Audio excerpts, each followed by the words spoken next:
अस्सलामुअलैकुम क्लास। आज जो है हम पढ़ेंगे ब्लड प्रेशर। ब्लड प्रेशर क्या होता है? कहता है कि blood pressure is the pressure exerted लगाया जाना to the blood by blood on the walls of the blood vessels. कहता है कि ब्लड का उसकी दीवारों के ऊपर, नाड़ों की दीवारों के ऊपर जो जोर लगाया जाता है उसको ब्लड प्रेशर कहते हैं। ब्लड प्रेशर में be also defined as the arterial blood pressure which is force exerted by circulating blood on the walls of the systematic arterial. Systolic blood pressure, diastolic, दो तरह के होते हैं। कहते हैं this is the maximum pressure extended by blood on the wall of the vessels. कहते हैं कि ज़्यादा से ज़्यादा ये वाल प्रेशर है develop at the peak of ventricle systole. कहता है कि ब्लड प्रेशर जो है वो 120 mmHg है। और डायसिस्टोल यानी कि फैलाव, ये सुकड़ने का था, ये फैलाव। कहता है कि diastolic blood pressure this is the minimum pressure extended by the blood on the wall of the vessels during the ventricle diastole. कहता है कि diastole pressure, blood pressure is 80 mmHg है। तो कह रहा है कि मेजरमेंट, इसकी मेजरमेंट कैसे करते हैं? कहता है measurement of the blood pressure is measured clinically with a sphygmomanometer which is either of the mercury or aneroid type device device patient for the rest. Patient को जो है वो लेटने की एडवाइस की जाती है 15 से 20 minute, 15 to 20 minutes. The patient should be in the sitting और laying position. There are two method for taking blood pressure, palpitatory method और एस्कुलेटरी मेथड। ये दो तरह के मेथड हैं। फिर कह रहा है कि physiological variation of blood pressure, physiological variation उसमें कमी पेशी कब आती है? कहता है कि blood pressure is lowest and early in the morning and highest at the afternoon. शाम के वक्त हाईएस्ट होता है। कहता है कि blood pressure is rise with the age के साथ बढ़ता है। Diastolic pressure at the different ages. Infancy कहता है 80 से 90 mmHg। चाइल्डहुड में जो है 90 से 110 mmHg। एडल्ट में 110 से 120। और एल्डरली यानी कि बूढ़ों में जो है 140 से 150 mmHg। सेक्स में before occurring of the menopause होता है माहवारी। In the females both of systolic and diastolic blood pressure are slightly lower than males. After the menopause, blood pressure may be slightly higher than males of the same age. Body build कहता है कि obese यानी कि मोटे आदमियों में person tend to have higher blood pressure. इनमें blood pressure जो है वो हाई होता है। नेक्स्ट वो कह रहा है कि sleep in the resting condition, in sleep blood pressure is decrease. Exercise, light exercise such as walking increase the systolic blood pressure but decrease the diastolic pressure. In serve exercise, systolic blood pressure may rise up 180 mmHg। Poster होता है खड़ा होना या तस्वीर अंदाज, खड़े होने के या तस्वीर लेने के अंदाज में खड़ा होना। Standing cause increase in the systolic and diastolic pressure. Excitement or emotion may also increase in systolic pressure. After the digestion food, there is a slight raise in systolic blood pressure, but diastolic blood pressure fall due to vasodilation. Vasodilation होता है रगों का फैलना in the certain vessel of the body. Regulation और control of the blood pressure कैसे होता है? तो कहता है कि following fact on the regulation of the blood factor as known as follow. कहता है कि ब्लड प्रेशर जो है वो होता है cardiac output multiply by peripheral resistance. Cardiac output के किसके बराबर होता है? कहता है stroke volume multiply by heart rate. फिर वो कह रहा है factor affecting the heart rate को कौन से फैक्टर अफेक्ट करते हैं? Autonomic innervation, hormones, fitness level, as.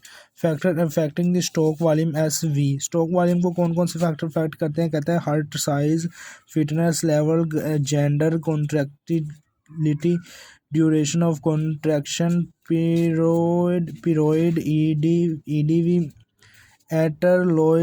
After load resistance. Heart rate जो है वो होती है HR। और स्ट्रोक वॉल्यूम कहता है EDV माइनस ESV के बराबर होती है। तो कहता है कि कार्डिक आउटपुट किसके बराबर होगी? कहता है कि HR मल्टीप्लाई बाय SV।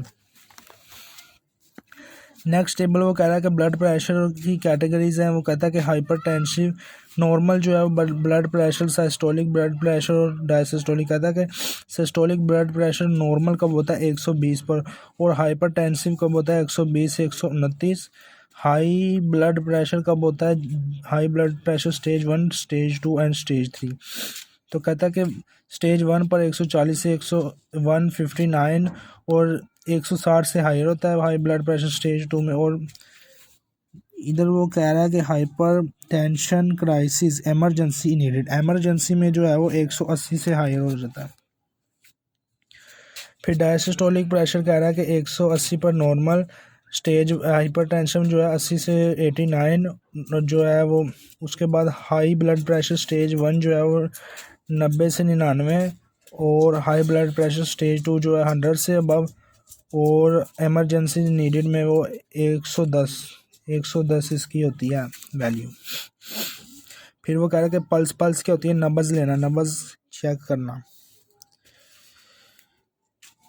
तो देखते हैं क्या होता है पल्स। कहता है कि रेथमिक कंस्ट्रक्शन एंड एक्सपेंशन सुकड़ना और कुशादा of the artery due to blood from the beat of the heart. Pulse is most often made by the feeling of the arteries of the west.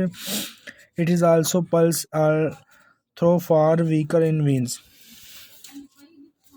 Pulse rate क्या होता है, कहता है कि number of the time heart beat per minute in a person. क्या है, the number of time of a heart beat, number of time of heart beat per minute in a person, या pulse rate. इसके अलावा कह रहा है कि the rate at which heartbeat usually made upon quick evaluation of the person health, the number of pulsation needed in peripheral artery per unit time. उसके अलावा इसकी एक और डेफिनेशन, हार्ट रेट क्या होता है, the number of the construction of the cardiac vessels per unit time. Radial pulse क्या होती है, the arteries carry oxygenated blood away from the heart to the tissue of the body. Veins carry blood depleted to of oxygen from the same tissue back to the heart. यानी कि veins जो है वो heart की तरफ खून लेके आती है, और आर्टरीज जो है वो दिल से जो है वो जिस्म की तरफ खून लेके जाती है।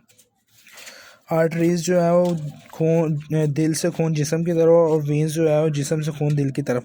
The arteries are the vessels as pulse rhythmicity pushing blood in the heart, following the refilling the heart chamber to determine the heart rate. One feel the beat of the pulse point like the inside of the wrist 10 second and multiply the number of 6. This is the minute per total. Next वो कह रहा है कि rest pulse क्या होती है, कहता है कि the measure the pulse at the rest place the index fingers, ये जो सबसे पहली वाली फिंगर होती है इसको इंडेक्स फिंगर कहते हैं, एंड द मिडल फिंगर जो सेंटर में फिंगर होती है, on the underside of the opposite wrist, below the base of the thumbnail, the firmly with the flat finger until you feel the pulse in a radial artery. Arterial pulse क्या होती है, it is a temporal expansion of the arteries, expansion कुशादा होना due to internal pressure changes within the arteries. These pulse move much faster than the blood itself. Venous pulse कहता है this is the temporal expansion of the vein due to pressure changing. Venous pulse can be recorded directly by the inducing of the cannula into the vein and recording the pulse changes via mercury manometer. Next जो है वो है haemorrhage क्या होता है, खून का ज़िया हो जाना किसी ज़ख़म से। कहता है हीमोरेजिक ब्लीडिंग और abnormal flow of blood, the patient may have an internal hemorrhagic that is invisible of an external hemorrhagic that is visible on the outside of the body, bleeding into the spleen or Liver is the internal hemorrhagic bleeding from the cut on the face of the external hemorrhaging. The term hemorrhagic comes from the Greek hemia, mean blood, and regomia to Greek fourth, break forth a free and forceful escape of blood. Hemorrhagic bleeding, technically known as hemorrhagic or hemorrhaging, the see American and British spelling difference. Hemorrhaging and hemorrhaging, इसमें spelling mistake जो है वो तकरीबन same ही है. Urticaria is a loss of blood and escape from the circulatory system. Bleeding can occur internally, where the blood leaks from the vessels inside the body, and externally, either through the natural openings such as vagina, mouth, nose, ear, anus, and through a break in a skin. The complete loss of the blood is referred to the referred to as exsanguination or desanguination is massive blood loss. Typically, a healthy person can endure बर्दाश्त करना loss of the 10 to 15%, 10 से 15% of the total blood volume without serious medical difficulties. And blood donation, blood खून देने वाला typically take 8 से 10% of the donor blood volume.